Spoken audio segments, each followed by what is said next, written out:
So if you have these qualities as characteristics of your personal brand, what roles you could attract? Of course, you could become, or you may be a C-level executives in corporate and business environment, right? But you also could be a successful entrepreneur, or you could also be an advisor in consulting and those type of job, those professions, or you could be a consultant, executive coach, corporate trainers. Point here is that the skills and the talent and the knowledge we are talking about is very much overlapping over certain careers. It's not only related to, if you are in accounting and finance, it's not only that you could only fit accounting and finance jobs in corporations. You could do a lot of other things, but without changing your profession, without changing your skill set, because these are closely related. A C-level executives in terms of profile is very close to an executive coach. An executive coach could very well do those jobs at a senior level, right? So what I'm suggesting here, to polish up some of your skills. So you have the base knowledge, you have the base skills, and you need to polish up, of course. You need to do some work, and then you are ready, you are prepared for multiple skills. That's what we need to prepare ourselves. Multiple skills for multiple careers. And all these careers are very much overlapping with each other. It used to be a big choice whether you want to do employment or whether you want to do your business. Big choice, big factor in your lifestyle. It's no more. The risk factors and the earnings and the rewards and the level of effort is very close to each other. So why to really limit yourself to corporate jobs only? That's a topic of today's discussion. How to become an executive coach. By the way, which could be a independent job or independent career, or it could be a dual career that many senior executives do some level of consulting, some level of coaching as an executive coach in their part-time. That's also possible if there is no conflict with your job. So you could develop a side income or side business or side hustle by developing some skills in this area. So it's not something very different that you're overwhelmed and, okay, I have spent my time in corporate world for 20 years. Now I need to do some consulting and coaching. It's very much related. I have gone through that process, and I'll share my story with you to help you understand what really it requires. So your career path going forward is not limited to corporate job. It could be self-employed, it could be entrepreneurship. But you have to prepare as highly skilled professionals. There is no compromise. In this competitive world, going to be more competitive, more difficult, you have to prepare yourself, then the world is open to you, at least in terms of the three career pathways. Also, a big factor is related to your mindset. How do you see your work? What is your perspective of your work? Now, some people see work as punishment. I need to go into the corporate prison 9 to 5, and then I'm rescued every weekend. And then Monday morning, I have to go back. It's a torture for them, right? It's a mindset. Work is work. Work is a very important, essential part of life. Work is a blessing. If you don't believe, ask someone who is jobless for a while how big blessing the work is. So it's very important. How do you see work? If you see your work as a job, it's okay. That may meet your basic needs, food and shelter. But then you are not ready for any higher level of opportunities. And I believe that most of you are not in the job or calling category, but in the career category. You see your job as a career, and you are willing to sacrifice, because it's not only meeting your basic needs, but it's also fulfilling your psychological needs. You are a professional. You need some respect. You need some recognition. You need some rewards, right? That do not align with the job approach, 9 to 5 job approach. And that is why those people struggle. And then the highest level is really calling. Now, not everybody reaches that level, and not everybody has to become Mother Teresa or Gandhi. But I believe that most of you fall somewhere between career and calling.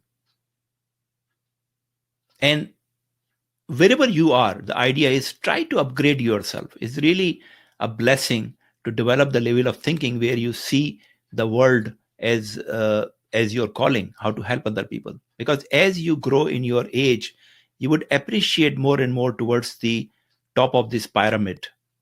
So earlier you realize and appreciate those thinking, better for your life journey.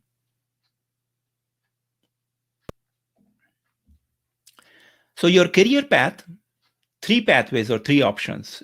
Remaining employee, nothing wrong in it. Hopefully most of you would remain in employment. But option is also to get self-employed or to become entrepreneur, which means that not only self-employed, you start a business and you also have other a couple of other people, few people to help you, and then it becomes a business or entrepreneurship. If you are an employee, you could be a controller, you could be a CFO, you could be a finance manager, accounting manager.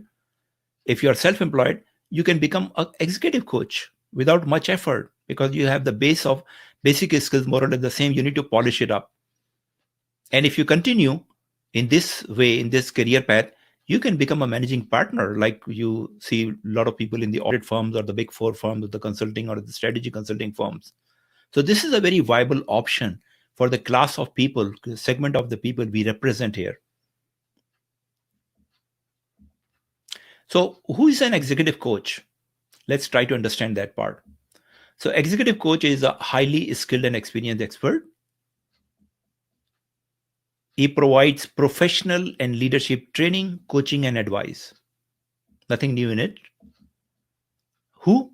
To business organizations, to executives individually, senior professionals, and senior business leaders, to help them achieve their personal goals, career goals, and organizational goals. Very simple, right?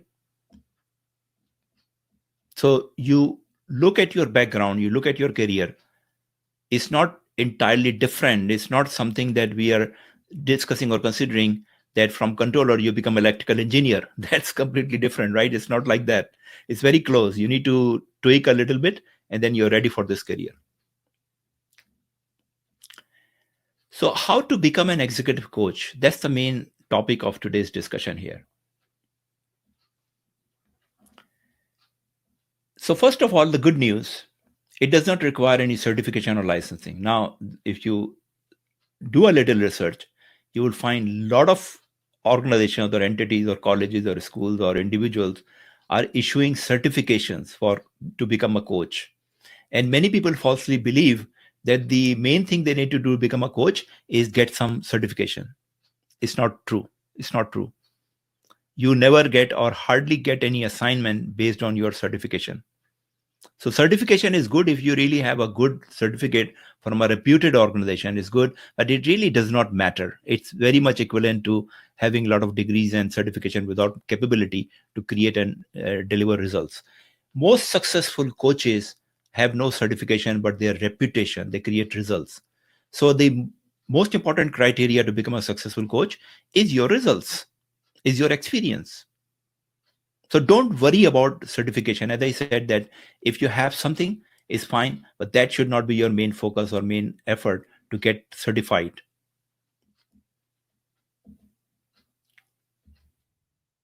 But you should be highly skilled in soft skills. All the soft skills we have talked about, your communication, the way you interact with with other people, that really matters.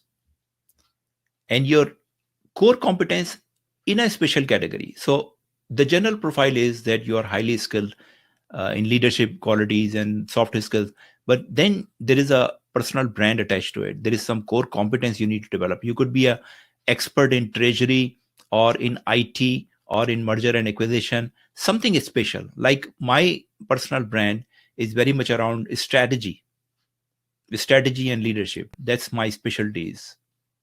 I'm not an accounting expert. So you need to define that very clearly, and I'll help you in the coming slides how to do that. And good command in leadership and business strategy. As I said, that business strategy and leadership are the universal skills. Whatever domain of knowledge you develop your expertise, these are universal. You have to have a good knowledge and expertise in business and leadership. And also some good insight into office politics, because office politics is the subject which exists in every organization but not much talked about. So you need to be politically smart, because in many situations you work with some other people, they are impacted or struggle with office politics in their organizations. And of course, a strong personal brand. That's a key. That's a key. And missionary spirit to serve and make others successful beyond any monetary gains or motivation. It's a natural desire to help people.